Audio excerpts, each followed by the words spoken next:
many of your insights and questions, I'm delighted to introduce Amy Pope, Director General of the International Organization of Migration, who will give us opening remarks and set the context for us. Amy, the floor is yours. Thank you so much, Excellencies, friends, colleagues. It's a tremendous honor and privilege to be here. And it's important, I think, that we start with what is a fundamental truth, which is that migration is human.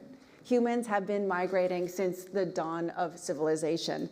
And throughout history, people have migrated for a variety of reasons. Sometimes they're searching for a better life. Sometimes they're fleeing conflict. Sometimes they are fleeing climate displacement.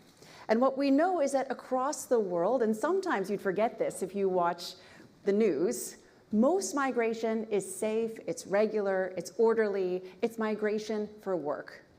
But at the same time, we know that the number of people being displaced for other reasons is on the rise, whether it is displacement because of climate or conflict or persecution. We know that more and more people are migrating through irregular routes. Right now, more than 71 million people are displaced within their own countries. As the High Commissioner will talk to you about, the number of refugees is on the rise, more than 36 million. We're seeing people increasingly displaced for a whole host of complicated, interrelated reasons. But on top of that, you have some significant demographic changes that are also leading to migration and making the situation more complex. So last year, 30 of the top economies saw labor shortages, costing $1.3 trillion in losses. We also see aging populations in key economies around the world. By 2050, people over the age of 65 will represent 40% of the population in Japan and the Republic of Korea, and Italy, Spain, Greece, and Portugal are not far behind. At the same time, the world now has the largest youth generation in history. 1.8 billion people are between the ages of 10 and 24, and young Africans are expected to make up 42% of the world's young people. So we're in a time of unprecedented displacement, but at the same time, we're in a time of unprecedented need for migration. And this is the silver lining. So we were charged with coming up with a silver lining in these conversations. This is the definition of the fork in the road, right? We can choose to do the same old, which we know leads to large numbers of people who are irregularly migrating, subject to exploitation, abuse, driving down wages, having a negative impact in many places in the world. Or we can choose to come up with a much better system for connecting people to opportunities. Now, the good news, if we choose the right path, I think you know which one I mean by that. If we choose a path of connecting people to opportunities, the evidence is overwhelming that it leads to better outcomes, not just for the migrant herself, but for the community that she's coming from and the community that she's going to. You take one example. In the 1970s, people from India's Kerala state started migrating primarily to the Gulf countries for work. And over the years, Kerala has become one of India's largest recipients of remittances. And that transformed not just the family members who had family members living and working in the Gulf states, but the entire community. So today, immigration from Kerala has declined, but remittances have grown because migrants now have better jobs and are earning more money. And estimates show around the globe, international remittances to low and middle income countries are now about $670 billion a year. And that is far more than any foreign direct investment from any government in the world. Frankly, even if those governments combine their resources. So that means that we have this moment. We can choose a pathway where we start to connect people with opportunities, where development assistance goes to enabling people to find those job opportunities, and ultimately will not only enable the development of the communities where people are coming from, but enable the development, innovation, exchange of ideas, exchange of skills for people in the communities where they're going to. So if we don't do this, I think we can predict what will happen. It's not just the irregular migration, it's not just more deaths on the sea or more deaths in the desert or more deaths along the route or exploitation, but it's one less doctor, one less software engineer, one less person who's providing care for someone in a care home. And multiply that by millions, that's the cost we're talking about. It's the cost in the loss of human potential at a time when that human potential is so desperately needed. So, ladies and gentlemen, that's the discussion here today. How do we take the path that leads us to better sustainable development outcomes for more people in the world by leveraging migration to deliver those outcomes? Thank you, Amy.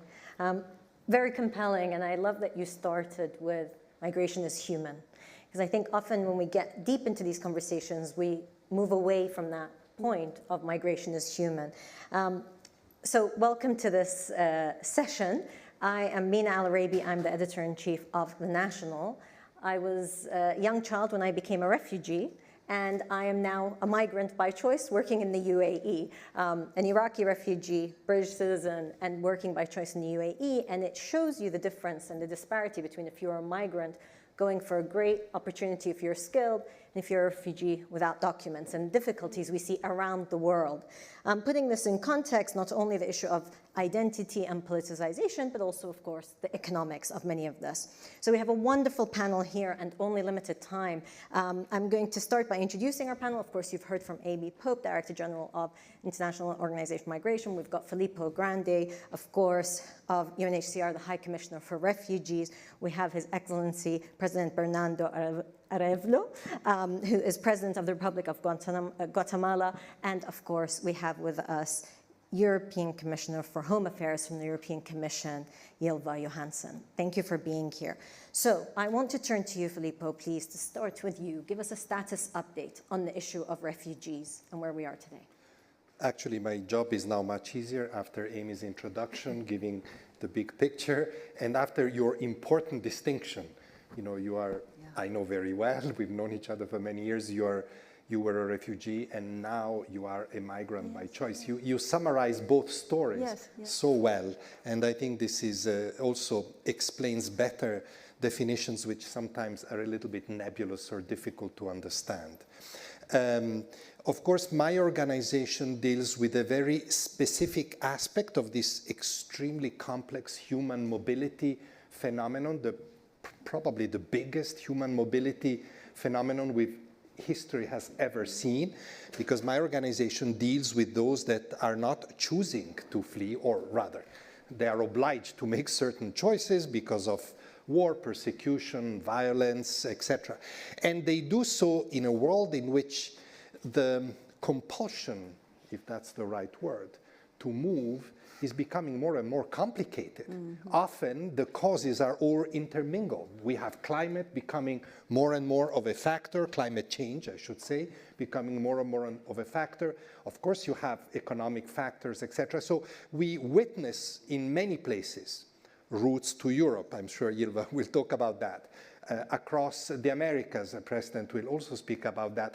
We see these very complex flows, difficult to define, and not so easy to address because of the complexity of the situation. So I just want to add a few thoughts to what has been said. First, I think we need to be careful not to give in to a narrative that it is impossible to deal with these population movements. This is the narrative that in many places gains votes but leads nowhere, or leads to the wrong solutions that also lead nowhere in terms of being real solutions, the walls, the pushbacks, and all the things that we know. The second thought I want to leave with you is that the movement of people, in particular of refugees, is essentially a movement in the south of the world. There is this strong perception that everything happens from the south to the north, and poor Ylva has to deal with this all the time. Actually, when you look at the statistics, 114 million people forced to flee, refugees or displaced. Those are the figures you also give. The vast majority are not in the rich countries, are in the middle-income countries, or even more often in countries with few resources. Now, and I said that we should not give in to a narrative of impossibility. At the same time, we have to recognize that there is no silver bullet, that many of these simplistic solutions that we hear, especially in Europe, in North America, in other places, simple solutions are not real solutions. A couple of final points that I want to make in this respect. One is that some of us work with refugees, not only here, but all over the world. It's a difficult environment to work in so many ways, security, politics, and so forth. Resources are not sufficient. I am very sorry to have to make that point. Last year, my organization declared an emergency every 8 days. Every 8 days. We have a special procedure and a refugee emergency every 8 days. This gives you a sense of the challenges we have to face with increasingly less resources. Since we are in Munich, I have to say Germany has been one of our staunchest supporters, so has the European Commission, so have the United States, but unfortunately the collective support is not enough. And without strong support to humanitarian action, you take an element out of stabilization of these flows, and you abdicate some fundamental protection responsibilities that we have in respect of these people.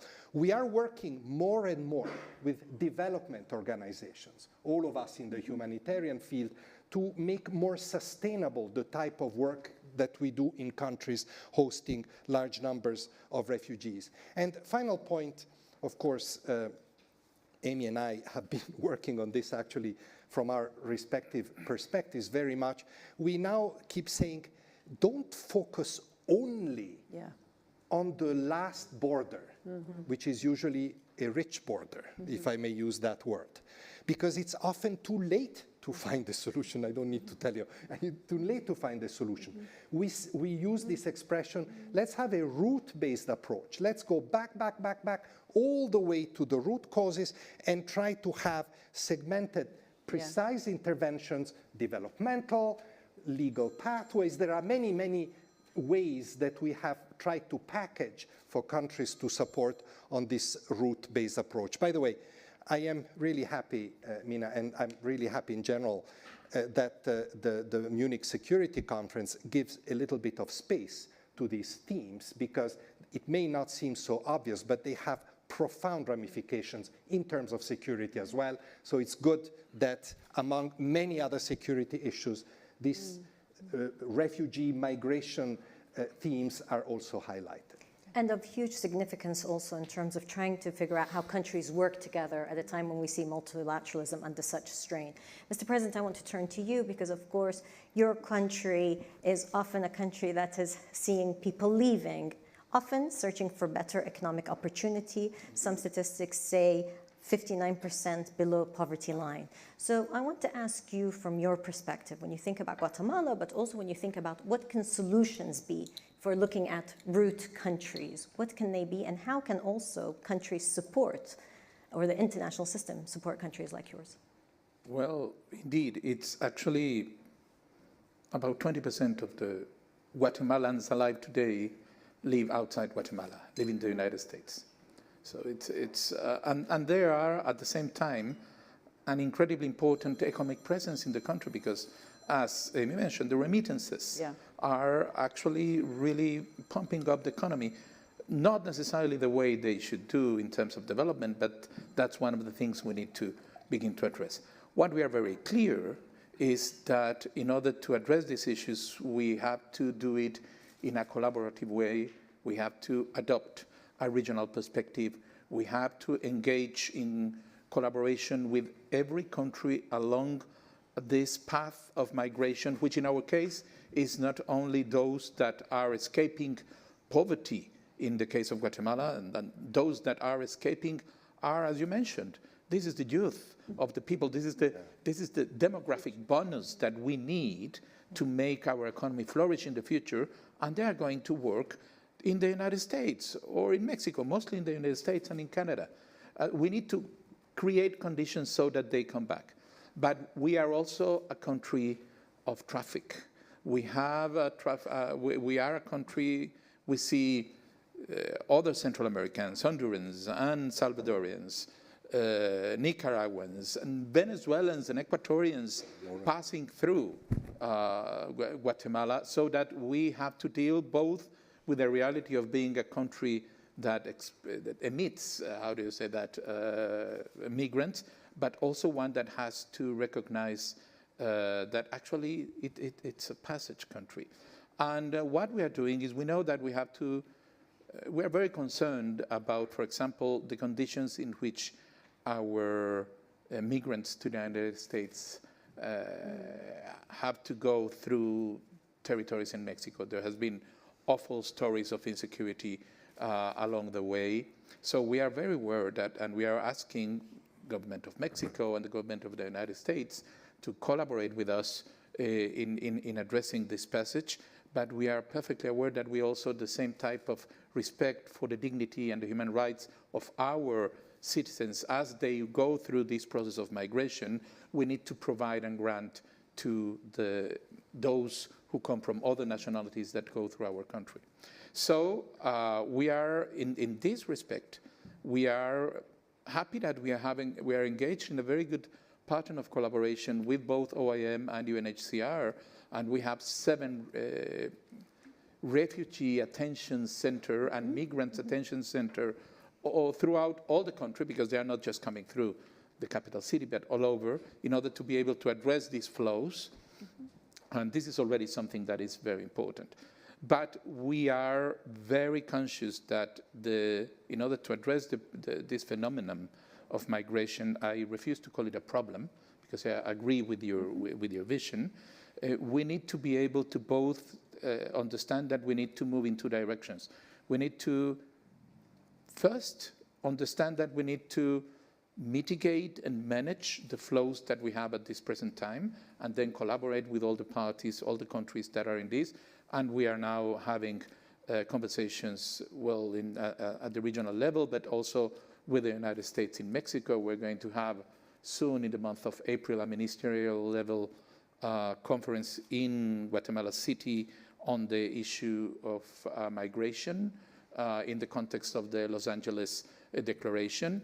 We're going to have very soon a trilateral meeting between the United States, Mexico, and Guatemala to address issues of migration also in preparation. And that is going to provide this framework to address those that are passing through and our own migrants to other countries. But the problem will not be addressed until we really develop those regions in the country that are the ones that are expelling people, regions that have been abandoned out of discrimination, out of abandonment by the state. And we're making a huge effort in order to bring state investment into development infrastructure, not only roads, but water works and electrification and so on. But again, this is something that we are also not going to be able to do alone. And we are also working with our partners to try to look for solutions. So we need to, yes, address and be able to provide solutions to those that are moving at this time, at point in time, but we need to be able to address the roots of the problem, which is the lack of development in our most abandoned regions. May I ask you just for a quick follow-up, what are your hopes to come out of the April meeting in Guatemala? What would make you think this was successful? I'm glad we did this. Well, I think that we need to develop regional frameworks that are able to precisely begin to tackle both directions. That we need to be able to think on mechanisms that will be able to help governments to address issues of development in those key regions, or violence, because in other countries are issues of violence. Yes. And at the same time be able to address the problem of ongoing flows and provide conditions of dignity, of guarantees of security for people who are migrating at this point. Thank you. Commissioner, I want to turn to you, and also sadly politicization of this issue. I should say that we actually made a historical decision in the European Union in December, just before Christmas, when we managed to agree on a new pact on migration and asylum. And it took some years, I must say. It's 4 years since I took office, and then member states were totally diverging and quite aggressive towards each other, and we also had very different views from the European Parliament. But we've been working on rebuilding trust and to understand that managing migration is not a zero-sum game. It's a win-win situation when we do it properly, and it's a lose-lose.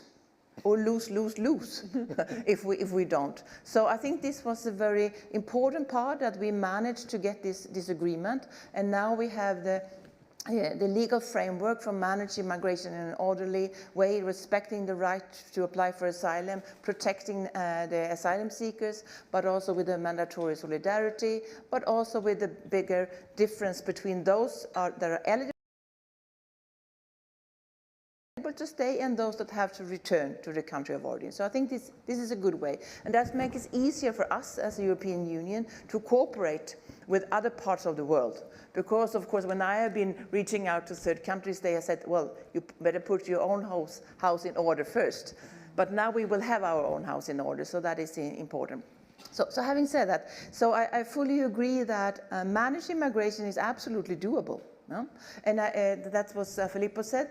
And also I agree with Amy. I think that we are now in a paradigm shift. There's a possibility for a real shift from irregular migration to legal migration because of the demographic global situation. And this calls for political leadership to be brave enough to do this and to link these to each other. That has to be a reduction in the irregular. We have to fight the smugglers to be able also to welcome more on illegal. And I think that also addressed some of the concerns you raised, President, that when migrants come legally, then it's much easier also to go back for a period to your country of origin, to have more democracy, threats towards their lives, towards their fundamental rights. And in this aspect, the globe is not going in the right direction. So this we also have to address. And I think this is absolutely necessary because these people, we have to protect them, but it's also important that we do everything that we can to avoid that this situation comes, and we can see it right now in front of our eyes, you know, how this is coming. So this is important. My last point, how to be able to manage migration orderly. I think figures helps, as Amy put out. In the European Union, the irregular arrivals are 10% of the legal migration. It's a very important distinction. So it's important to remember that figures helps to have the proportions, but it's also, I think it's clear in our member states, but I think you can also witness that this is clear in other member states. It's important how you work on integration. Yeah. Those that are come, you know, legally or whether they are economic migrants or refugees, there's a big difference between those who actually see people as us. You are part of us, not them. And this is the huge difference. And countries that continue to divide people will continue to have problems. Yeah? All countries will have some, you know, initial problems, of course, when a lot of people arrive, and that would take some time and all that. But I think this attitude and how much focus you put on integration is really key, because we also seen when migrants or refugees are living, you know, for years and years and years as them, and that it's very difficult to manage. I want to also bring back the point you raised on smugglers, and I think it's an issue with a lot of this, both irregular migration, but also taking advantage of refugees, where actually, if we talk from a security dimension, smuggling is usually connected to organized crime and other issues. So to what extent do you feel that this issue is tackled in the right way in trying to break up the smuggling networks? No, I don't think it's tackled in the right way. That's why I took the initiative to the Global Alliance to Fight Migrant Smuggling. That really was great. A lot of participants when we started this in November, and there's a lot of interest to be part of this. And I think it's absolutely crucial, because today we catch those that drive the lorries or the boats or those small people on the ground, yeah? But this is an organized criminal networks, and they are working along the routes.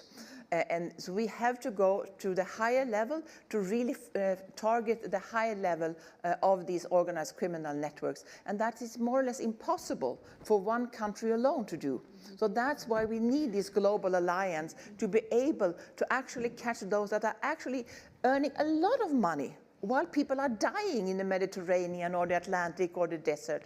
So I think this is really crucial that we have a paradigm shift in how we fight the smuggling networks. Thank you. So I want to turn now to those of you here in the room with us. We have first a comment and intervention from Roberto Patino, who is founder and director of Institute 2100. Please. Yeah, thank you very much. My name is Roberto Patino. I'm from Venezuela. I fight for democracy in my country and also created an NGO that does humanitarian work. And I want to put the spotlight on my country because it's one of the largest refugee and forced migration crises that is happening around the world. More than 7 million people have left Venezuela in the past years, vast majority of them, as it was explained, to other South American countries that had made a lot of efforts to integrate them with a lot of difficulties and very few funding. However, in 2021, something was broken, which is what the Darien Gap used to be a physical barrier from people from South America migrating north. And just to give you a couple of figures, between 2010 and 2021, it's estimated that through the Darien Gap, which is a jungle in Panama, only around 140,000 people crossed in their way north.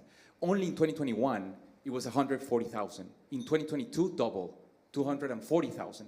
In 2023, last year, 500,000, and this year is estimated to reach 1 million people crossing the Darien Gap by foot.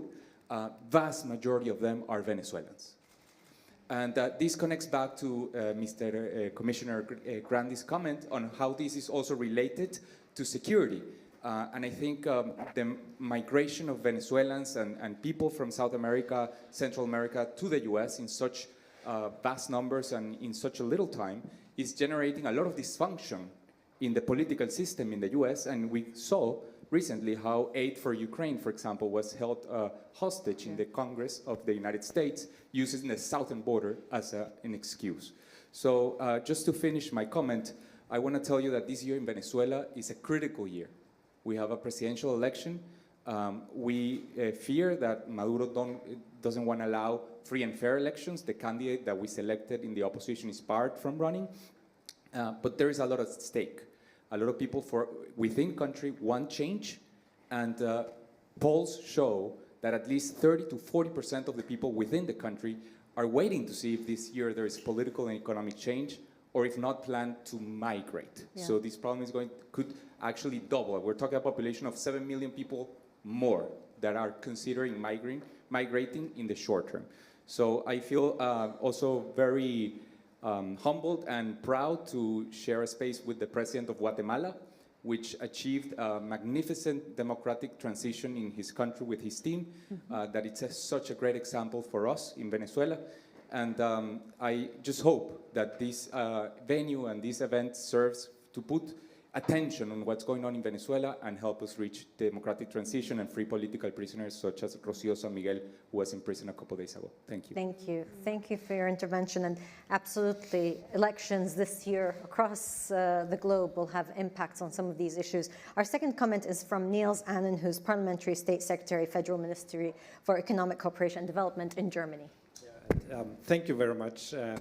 And actually, I'm very happy Filippo Grandi mentioned that there's a space here in Munich to discuss about those topics. And in our ministry, we are proud to partner with the MSC to make that happen. And I really wanted to just share a few experiences.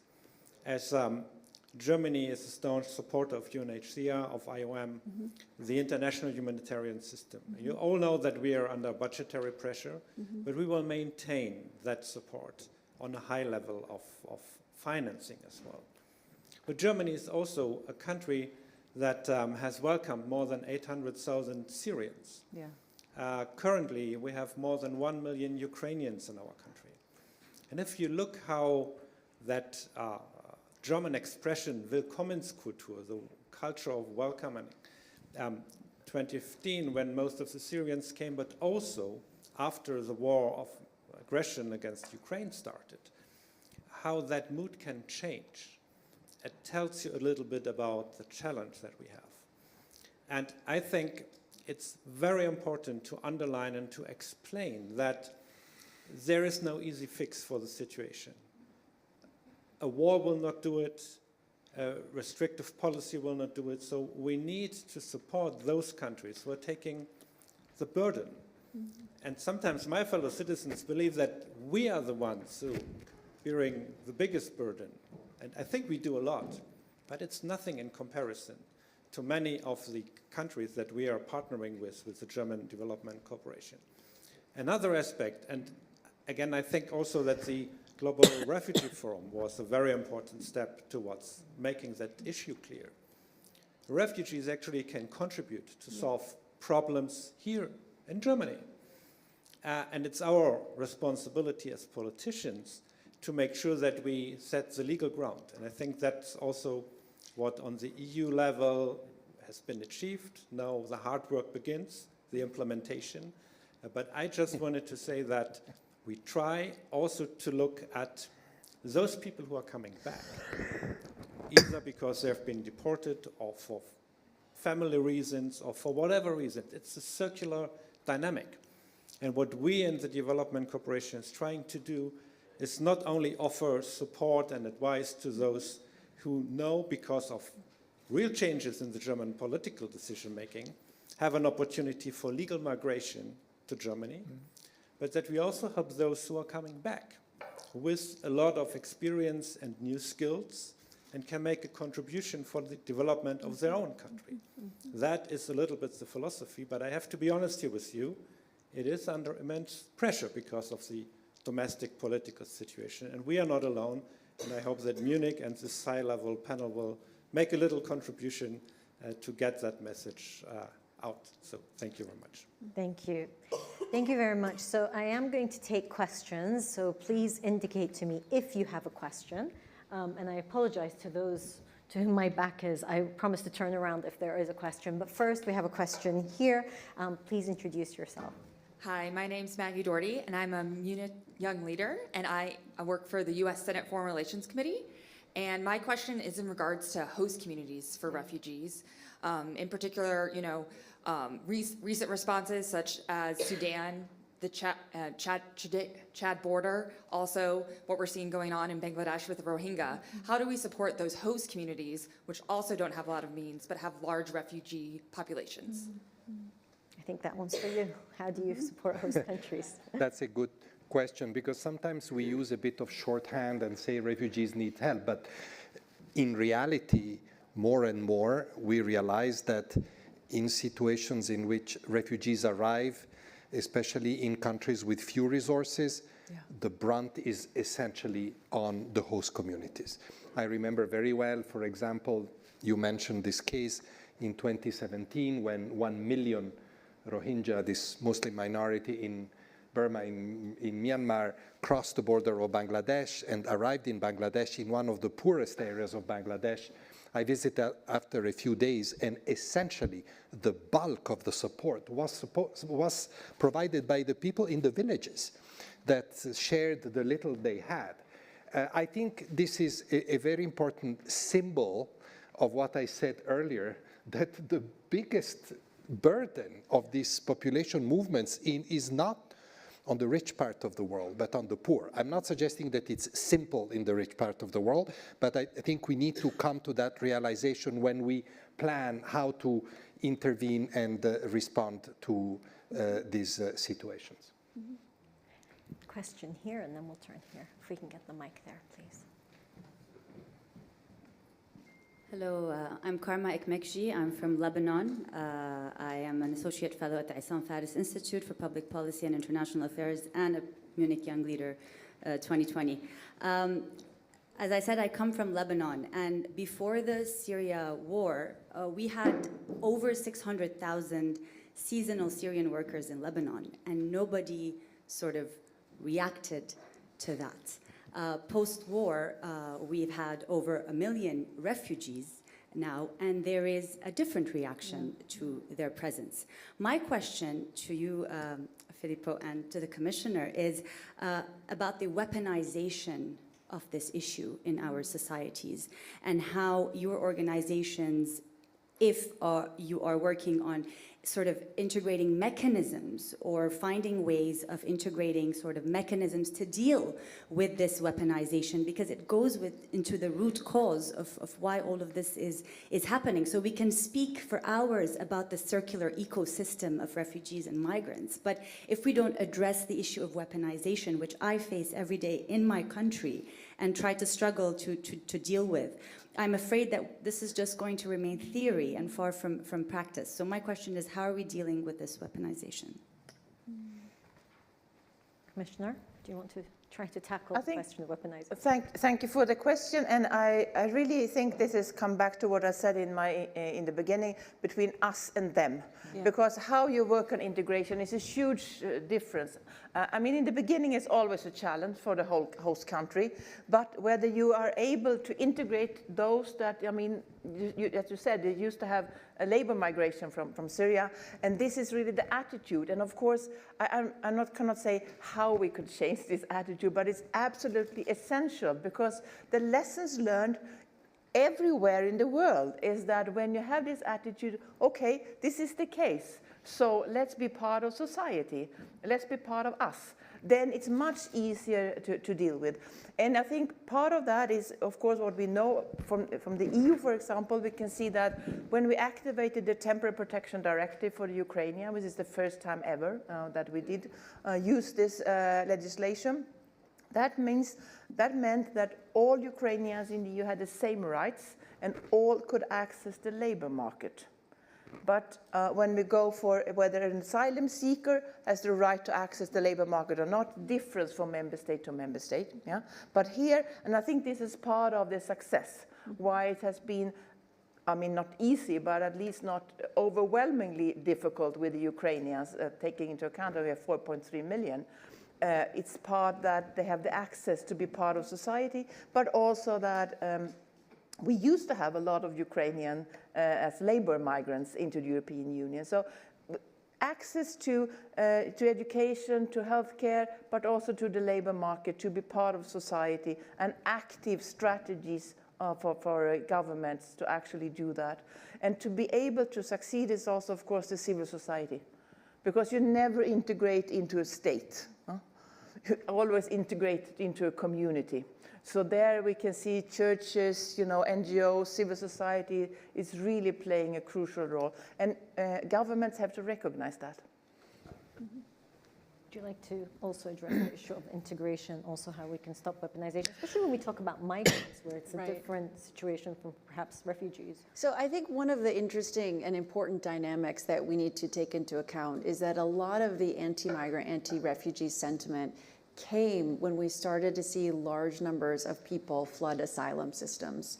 And what we saw, it was frankly in the wake of the civil war in Syria, but also in terms of Western Hemisphere migration, is that people saw the asylum system as their best pathway into a country. And the bottom line is right now, for example, if you apply for asylum in the United States, it will often take 5 years for that case to be adjudicated. And in that 5-year period, you will live, you'll work, your kids will go to school, you'll put down roots, and you'll become part of the community, right? But that actually has created a system where asylum is overloaded, and people see that as their best route in. So what we know is that when we look at the issue of migration in terms of creating opportunities that people can migrate in, for example, to get a job or because of a labor need, we actually take some of the pressure off of the irregular migration that is using asylum systems. And that's important because then it means asylum is available for those who really have no other choice, who really are fleeing persecution or war, and then it allows the system to function better. So right now, the migration system globally is insufficient to address the needs that exist around the world, whether it's for labor, family reunification, or to escape or flee conflict or persecution. It requires governments to, as Commissioner Johansson said, be brave, to take this issue on head on, and to build out systems that are ultimately going to connect the needs with the demand. Okay, there was a question here. If we can just get a mic, please. Just over here, the lady here. Thank you. My name is Edith Kimani. I'm a journalist and I work in Kenya, which is a host country to some of the oldest refugee camps.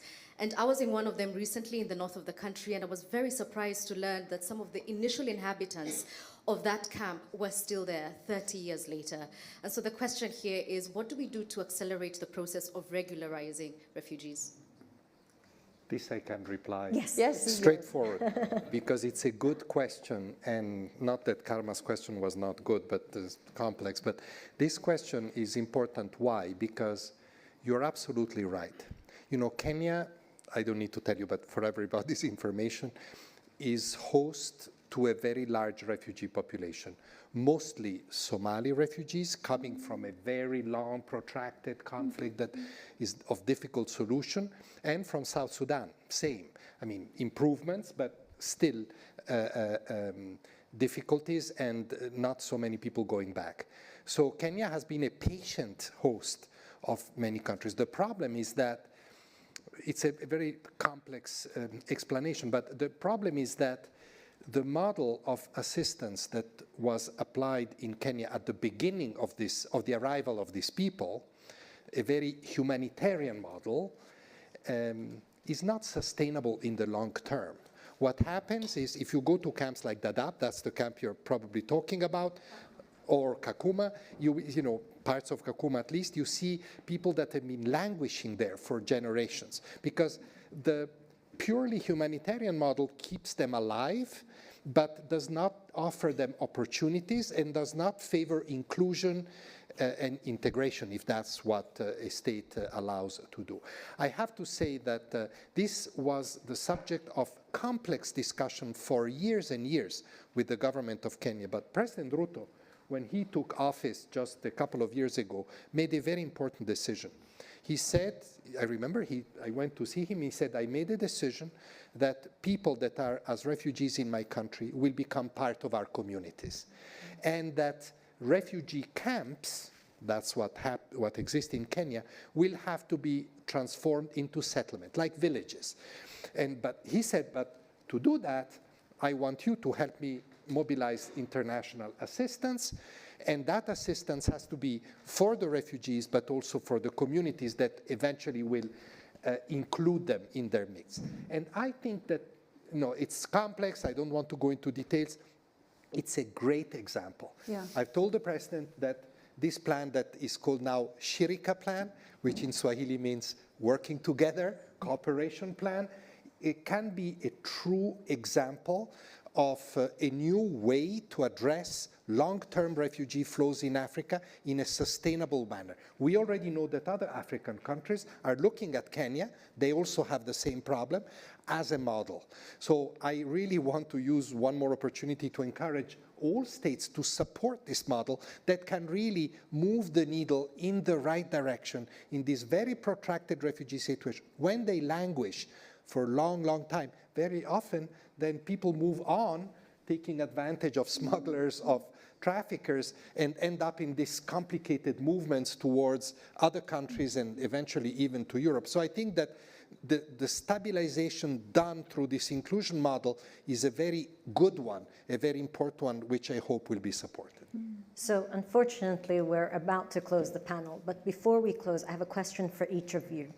You, Commissioner Johansson, you agreed with High Commissioner Filippo Grandi that it can be solved. You also, Amy Pope, you spoke passionately saying there are solutions. Of course, Mr. President, you're actually working on very tangible solutions. So as we look to 2024, if there was one policy that you want to see implemented in order for us to have a better conversation next year in Munich when it comes to migration and refugees, what would it be? And I'm going to start with you, Filippo. The pact. A good implementation of the pact. A good implementation of the pact. And I can promise to do it. Okay, that's great. Okay, wonderful. Mr. President. Well, for us, I think that it would be in two directions. channeling more investment into the parts of the country that are currently expelling a population because of the lack of economic opportunities.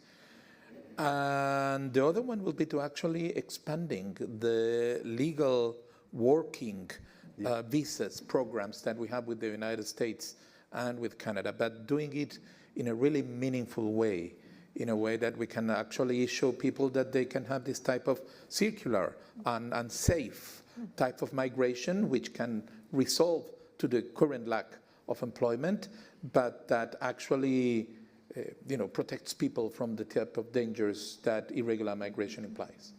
Director General. So I'm going to build on the President's policy recommendation and say not just Canada, the United States, but also looking at the other economies across Latin America and Europe. Because right now we know, for example, Mexico had a 1.6 million labor shortage last year. Yeah. The economies in Uruguay, in Panama, and Costa Rica all had labor shortages. So this suggests that we are doing a very poor job of connecting people with opportunities, and that we need to be thinking much more comprehensively about how to get people access to work. So we need to talk more. I'm on it. Wonderful. Okay, so we have implementation of PACT, talking more for visas for access, regional solutions. In the end, it's not just one country, but also not thinking just of the end country, thinking of solutions in the home countries, as many people would rather stay within their communities unless there's a really compelling reason to leave. So creating those dynamics. Importantly, in our part of the world, in the Middle East, there are many ongoing crises and conflict, like you said, Commissioner, that often conflict and war. We see at the moment, of course, what's happening in Palestine, in Israel. We've had people displaced, of course, terribly in Gaza, but also in Israel, where people don't feel safe here, and in Lebanon, where we have entire villages being pushed out. So we have live conflicts, of course. Sadly, the list can go on. Let's hope that next year we're in a more peaceful moment, but also more of this cooperation happens. Thank you to my great panel, and thank you to all of you here.